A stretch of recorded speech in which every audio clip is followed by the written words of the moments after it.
Hablemos del desastre cubano, desastre en toda su dimensión. Juan Antonio Blanco, director de Cuba Siglo XXI, tratará de interpretar los códigos secretos de Cuba. ¿Cómo está usted? Muy bien, comandante. Aquí vamos a hablar primero de los desastres naturales, ¿no? Tenemos algunas imágenes del terremoto. A ver, ¿se oye algo de lo que dicen? No, esa es la cámara como se mueve. Y aquí que... Esas son cámaras de seguridad dentro de las casas, etcétera. La gente sale corriendo. Vamos a escuchar algo de lo que dice la gente. ¿Verdad? ¿Cómo sintieron el sismo? Muy mal. Mal, mijo. Ya van dos. Fuerte. Parece que se va a desplomar eso ahí. El despacho eléctrico. El despacho eléctrico. Bueno, aquí estamos todos. Todo bajamos. Mal. Entonces, para poner nervioso y tenso a cualquiera, de verdad que sí. ¿En qué piensas cuando está temblando? En mis hijos, en mi familia. En los hijos, en la familia. Yo lo que quisiera estar ahora mismo al lado de los míos, para cuando yo tenga que socorrer a alguien, yo irá corriendo a mis hijos. Si hay alguien que yo quiero socorrer en todo momento, es a mis hijos. Llamaste a la casa, ya Sí, sabes de ya ellos. sé de ellos. ¿Algún Sí. daño en tu casa? No, gracias al Señor, no. Son empleados de la empresa eléctrica de Santiago de Cuba sobre el terremoto. Tenemos más, vamos, a ver. Adelante. Está temblando de nuevo la tierra. Miren los cables. Está temblando aquí de nuevo.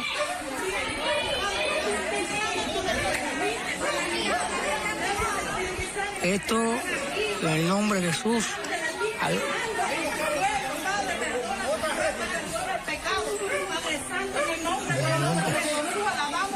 Aleluya. Todavía los cables están temblando. Sigue moviéndose. Pasemos al otro, a ver, adelante. Tú te estás acabando, mija, mira. Tumbó pared con todo ahora mismo, volvió a temblar Yaniri. Tú te estás acabando, mija. Oye, están todas las alarmas puestas, corre. Corre. Mira, acabó aquí, Yaniri. Mira, tumbó tú aquí, la pared con todo, mira. Mira, eso repito. Mira, acabó, mira.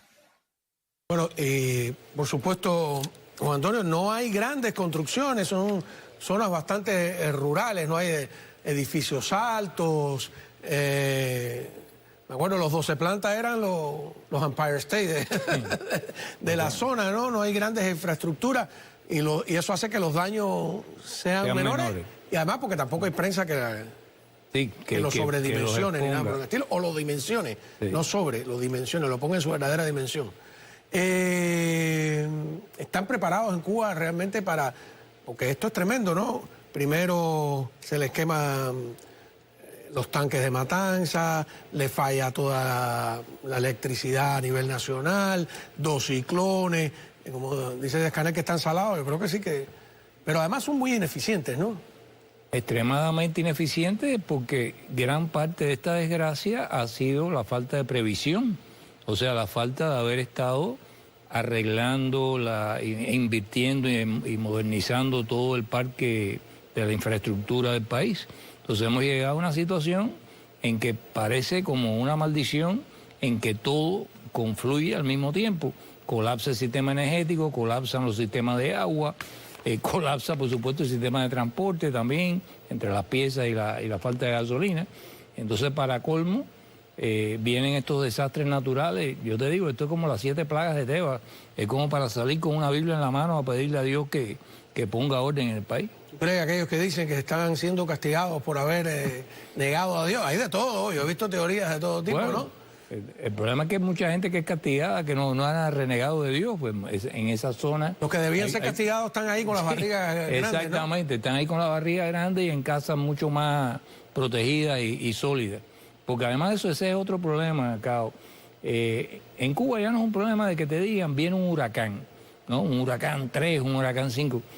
Pasa un viento platanero y te tumba 3 casas en La Habana Vieja, en cualquier lugar, porque ya hay un nivel de deterioro de todas esas construcciones que cualquier pequeña alteración de la situación del medio ambiente, acaba por liquidar la infraestructura. El tema no es que la tumbe, el tema es que después no la levantan. Bueno, ¿Tú has fijado que los dirigentes cubanos llegan a donde están los damnificados sin un pomito de agua siquiera en la mano?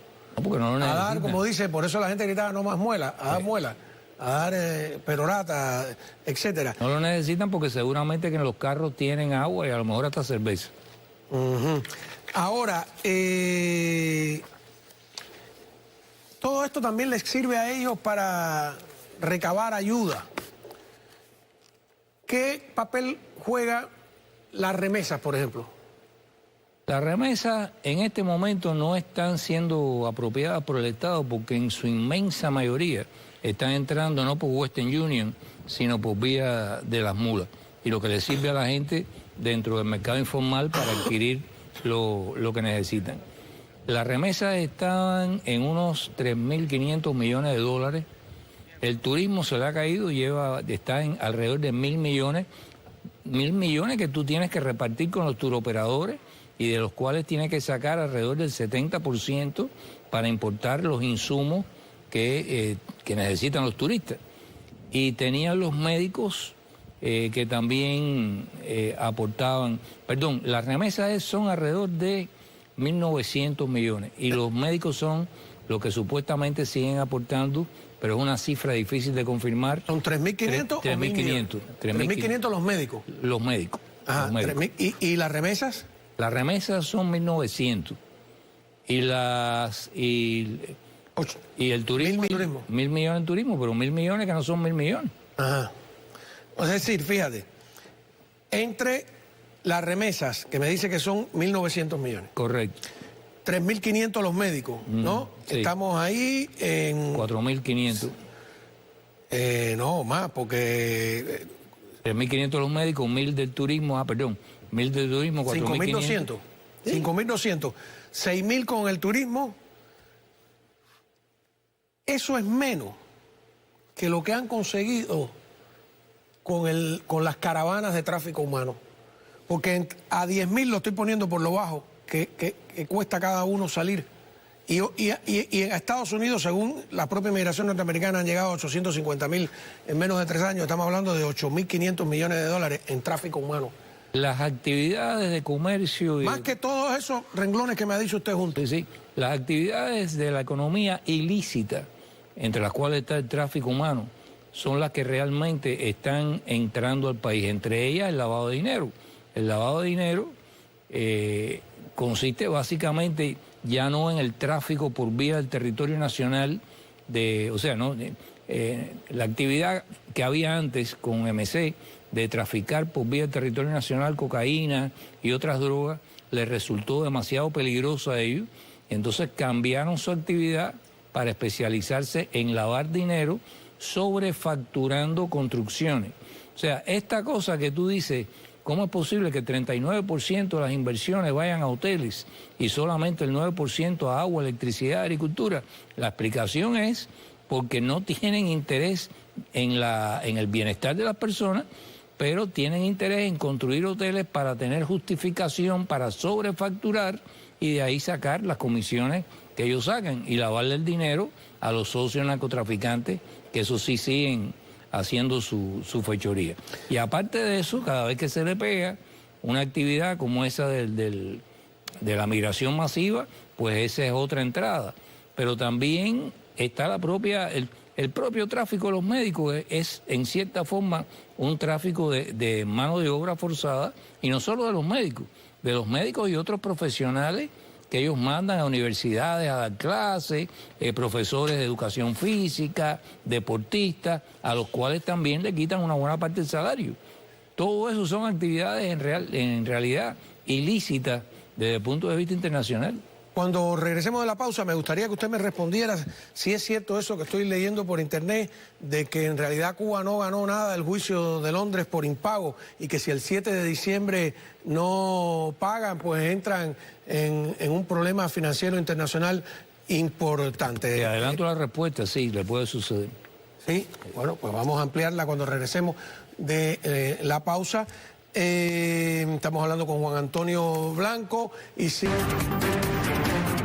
A ver, Maduro dijo estar rezando ante la victoria de Trump y quiere que el Papa, no Dios, lo salve. Vean. Y yo desde mi oración le pido al Papa Francisco que me ayude. Y ahora hago mi oración pública, que el Papa nos ayude. Que el Papa nos ayude a impedir que Trump lance sus tropas e invada Venezuela. Le pido al Papa ayuda contra la amenaza militar de los Estados Unidos. Que no nos abandone, que no nos abandone, que no permita que nos desaparezcan. A ver, es muy dramático esto. Esto es Chekhov, sí, sí. Qué sé yo, es un teatro, no, Sí. o teatro del absurdo, realmente, ¿no? Ionesco era, pero no tiene miedo al ridículo. La gente se va a creer esto de verdad. No, él no tiene concepto de ridículo. Ese es un tipo que no tiene concepto de ridículo. No, la gente no se cree nada de eso. La gente no se cree nada de eso.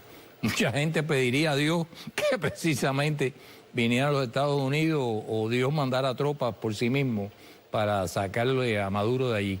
Sin embargo, en Cuba el miedo de la invasión americana durante una época parecía funcionar. No sé si es que yo era niño en esa época y tenía la impresión de que podía ser cierto o... Yo recuerdo que incluso en épocas de Reagan todavía había mucha gente que creía que era cierto y otra gente que no. Por ejemplo, ponían a estudiantes universitarios a ir a las casas de las personas, yo conozco una de esas anécdotas, y tocarle y decirle, usted tiene una mochila preparada por si hay que movilizarse, porque la invasión que puede venir de los americanos. Y una persona muy amiga mía tocó en la puerta de una casa y le salió una señora y dice, ay, mija, mi esposo murió esperando la invasión americana y nunca vino, yo no voy a preparar ninguna mochila. O sea, ya la gente iba, digamos... procesando de que eso era una ficción permanente. Hoy en día es muy difícil encontrar un cubano, no sé, un venezolano, que crea que Trump va a solucionar nada militarmente, como dice Maduro. No, yo no creo, y te repito, habría muchas personas posiblemente que pensarían que esa sería la gran solución, pero la inmensa mayoría de las personas yo creo que hoy en día piensan que Trump tendría en su arsenal de políticas un conjunto de cosas que podría hacer para ponerle fin a esta dictadura sin necesidad de ocupar el país, ni mandar tropas, ni de hacer una acción militar masiva, que no es igual a que tú puedas hacer una acción militar quirúrgica en un momento determinado. Ahora, volviendo a Díaz-Canel, primero vestido de ciclonero, ahora de, qué sé yo, antiterremotos. Vamos a verlo ayer mismo, ¿qué decía? ¿Qué mensaje pudiera usted mandar al pueblo? Que estamos de pie, no como mucha gente quisiera mostrar en la prensa internacional que Cuba estaba en un colapso total. Estamos de pie, estamos combatiendo y vamos a salir de esta como hemos salido y vamos a salir, pues ahí están los jóvenes comprometidos con su revolución, con su pueblo, ahí está el pueblo y ahí están las Fuerzas Armadas. A ver, primero disfrazado de Fidel, ¿no te da la impresión de estar disfrazado de Fidel? Sí. No, es un payaso. Pero además de eso le quedó muy mal eso de ahí está el pueblo, que son 4 gatos lo que yo veo por lo menos ahí en la cámara. No le queda muy bien esa historia de que... No, y los uniformes, fíjate que no están ni desteñidos. Están eso es, lo sacaron de tintorería. De gente que no pincha, ¿no? Sí. No llevan, a mí me llama la atención eso, van a dar discursos, no a dar ayuda. Y prometer que la ayuda llega y después tú ves a la gente diciendo nunca llegó la ayuda. ¿Cómo se sostiene ese sistema? O sea, ¿de dónde sacan recursos para sostener ante una cadena de desastres de todo tipo? No, es que ese sistema... Pero mira cuántos militares hay, ¿eh? Ese sistema ya no tiene reservas estratégicas para hacerle frente a un evento de envergadura y mucho menos a una cadena que se ha producido de eventos de gran envergadura que ha afectado a la sociedad, a la población. Lo único que tienen es eso, ir a hacer prensa y titulares en algún lugar para que después salga en Cuba Debate y en Granma, Díaz-Canel está activo por aquí, por allá, viendo a los damnificados. Por cierto, que desde Cuba me dijeron que tú sabes que hubo muchas quejas de que no se habían presentado en Oriente, en Imía y en una serie de lugares cuando hubo aquellas inundaciones por ahí, por la zona de Guantánamo y demás. Y entonces, cuando vienen las inundaciones de la Dana en España, empiezan a sacar las noticias tratando de manipularlas, diciendo, bueno, miren, se muere más gente allá eso venía cantado. Que aquí. Pero entonces mandaron... Pero la manifestación de hoy, gigantesca, en Valencia, pidiendo que renuncie tanto el jefe de gobierno de Valencia, que es del PP, como el presidente del gobierno español, que es del Partido Socialista, esas sí no las pasan, ¿eh? Eso es lo que te iba a decir, que en el informe que me hicieron me dieron, pero en cuanto fue el rey allá y lo vapulearon y fue Pedro Sánchez, etcétera, eso ya cortó las noticias y se acabó el rollo de hacer las comparaciones con España. Claro, no, pero además hay una cosa que comentábamos aquí la semana pasada. La actitud de Díaz-Canel la comparas con el rey que lo agredieron. El rey dijo, hay que entender la cólera, el disgusto del pueblo, ¿no? La molestia, la indignación, hay que entenderla. Díaz-Canel, al contrario, lo que dijo, hay que reprimir al que se atreva a salir, no lo vamos a permitir, el peso de la ley, de la revolución. Son dos lenguajes distintos, son dos actitudes totalmente diferentes y son dos respuestas distintas, ¿no? Porque a Valencia, con todo y lo grave, le está llegando la ayuda. Incluso yo sospecho, no sé, tú que conoces cómo funciona el aparato, ese raro que hay en Cuba, eso que hicieron en España, que empezaron a llegar voluntariamente gente de otras provincias, cobillón en mano, a tratar, en Cuba... Lo reprimen, lo tratan de contener, porque... O sea, que salgan voluntariamente de una provincia a otra El problema es que ellos, al parecer, han estudiado experiencias como fue la de México después de aquel famoso terremoto que hubo en los 80, si mal no recuerdo. Donde estaba Juan Torena allí, que decía que aquel terremoto hizo que la sociedad civil se autoorganizara y empezara a resolver los problemas porque el Estado había colapsado frente al desastre. Y a partir de ese momento el movimiento democrático en México no cesó hasta que llegaron las elecciones en las que le pusieron fin a la dictadura del PRI. Entonces, cualquier cosa que sea darle protagonismo a la espontaneidad y a la iniciativa de la sociedad civil es algo que ellos temen y tratan de evitar a toda costa. Tú has dado en clavo, el régimen comunista en Cuba, es un régimen comunista, no vamos a pasarle la toalla a eso. Mafioso y comunista. Pero bueno, no, porque la gente dice, no, en Cuba ya no hay comunismo. No, en Cuba hay comunismo, es un partido comunista que gobierna de manera monopólica, etc. El régimen comunista en Cuba se ha apropiado le ha quitado al pueblo la capacidad de autogestión. Autogestión económica, en casos de desastre igual, ha monopolizado la caridad también, la caridad solo la pueden otorgar ellos. Entonces, pero además han fracasado. Entonces deberían devolverle al pueblo la capacidad de autogestionarse las cosas.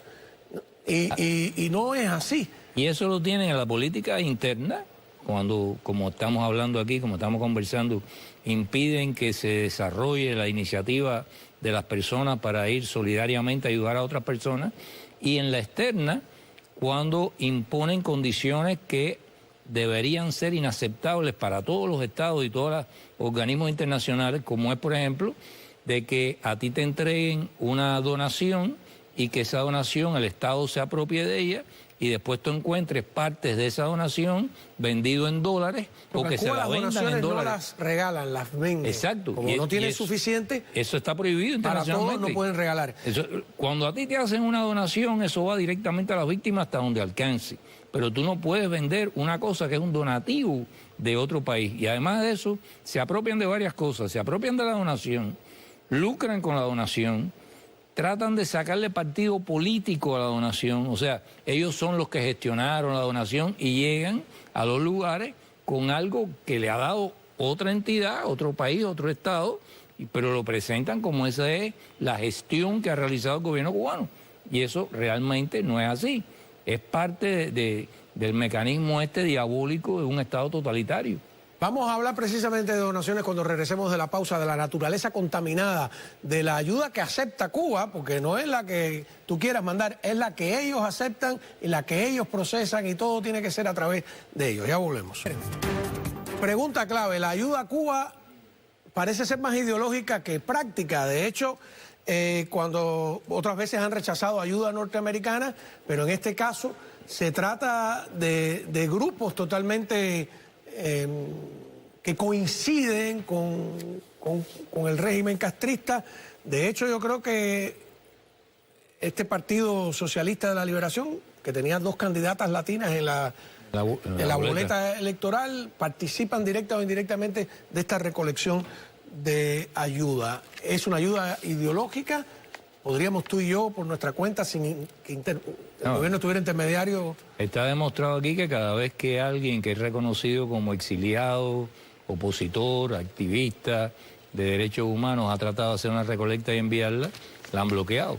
Está el caso de Rosa María, está el caso de Ramón Saúl.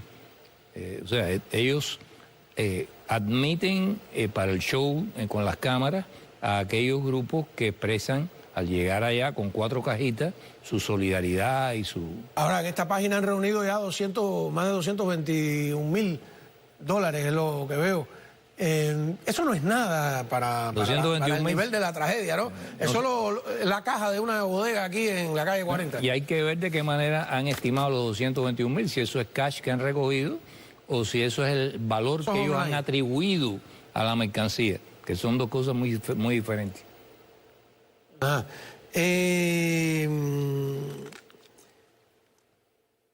Hay toda también una pregunta. La gente quiere protestar, pero ha sido muy efectiva, lamentablemente, las condenas larguísimas a las personas del 11 de julio. ¿Qué pasa? Estalla algo por aquí, otro por allá. ¿El pueblo cubano tiene la capacidad de sacudirse a esa gente de arriba? Sí la tiene. ¿Solo o son pasajeros en un avión secuestrado? No, sí la tiene. Solo no. Siempre hace falta, por supuesto, apoyo externo. Pero aquí hay 2 partes en esta ecuación, ¿no? Como es lógico, en un conflicto tenemos 2 partes y las 2 partes son internas en Cuba. Es el Estado cubano con todos los grupos estos de élite y oligárquicos que hay alrededor de él y la población que quiere el cambio. Ahora... Eso es, discúlpame, Díaz-Canel congratulándose de la ayuda norteamericana, que no es la ayuda norteamericana, es la ayuda de grupos de filocastristas, le diría yo, algunos declaradamente marxistas, aquí en los Estados Unidos. ¿Qué podría hacer la administración Trump para dar al traste con esta dictadura sin que se quede en otra promesa más? Desde mi punto de vista... ¿Qué le recomendaría a usted a Trump en el caso de Cuba? Desde mi punto de vista, me vienen a la cabeza, así de inmediato, 2 cosas. Una de las cosas que hace falta para que esa población sea capaz de sobreponerse al temor de la represión y salir a la calle... Lo que pasa es que el temor es real, matan de verdad, claro, por supuesto. Encarcelan de verdad. Sí, pero la gente en muchos lugares del mundo la gente se ha sobrepuesto al temor. Pero para eso tú necesitas tener visualizado qué es lo que te espera si logras sobrevivir a la ofensiva de la represión. ¿Qué es lo que viene después? Y no es una promesa a largo plazo, es qué me separa a mí de una mejoría sustantiva en nuestras condiciones de vida. Eso es algo que hay que construir. Una de las formas de construirlo es la oportunidad que brinda esta crisis, porque el gobierno norteamericano puede hacer lo que hizo con Lenin en el año 21, que fue que pusieron unos donativos equivalentes a los dólares de hoy, serían $1.200 millones, 200 barcos, militares vestidos de militares norteamericanos y algunos civiles, por supuesto, de las agencias civiles, a distribuir ayuda que se la tuvieron que tragar después que no querían, qué sé yo, los bolcheviques en Rusia, porque había una hambruna que podía dar al trasto con todo. ¿Y no terminaron en el año 1921 fortaleciendo a los bolcheviques? Cambiaron la política para la nueva política económica y al morir Lenin, volvieron a lanzar con Stalin una ofensiva. Pero ahí viene la separación de aquellas circunstancias de esta. En este momento, el país, Cuba en este caso, atraviesa unas condiciones en las cuales no quedan bases de apoyo a ese régimen. No queda virtualmente, salvo pequeños bolsones de gente que son ideológicamente zombies, no quedan grupos de apoyo real al régimen. Si aquí se pone en el Comando Sur una cantidad de donativos donde está todo lo que la gente necesita y quiere oír, leche condensada, comida, medicamentos, vacunas, no sé qué, y tú le dices al gobierno cubano, mira, necesito estas condiciones, las repartimos nosotros, ustedes si quieren, por supuesto, nos acompañan, no se pasa un centavo al gobierno cubano, porque traemos los camiones para repartirlo con la gasolina, no le voy a comprar gasolina a las gasolineras de AESA, no vamos a alquilarle camiones al ejército cubano, todo es una, digamos, una oferta autocontenida y autosuficiente. Y el gobierno cubano dice, no, porque como decía Fidel Castro, ni una aspirina de los imperialistas. Yo quisiera ver qué va a pasar en Cuba en ese momento. A ver, muchísimas gracias de verdad por haber estado con nosotros, Juan Antonio Blanco. Te tengo una noticia que tenemos que comprobar ahora mismo. Hay varios medios diciendo, y esto es importantísimo, que Donald Trump ya decidió quién va a ser el nuevo secretario de Estado y que el nombre es Marco Rubio. ¿Hasta dónde es eso cierto? Cuando regresemos de la pausa.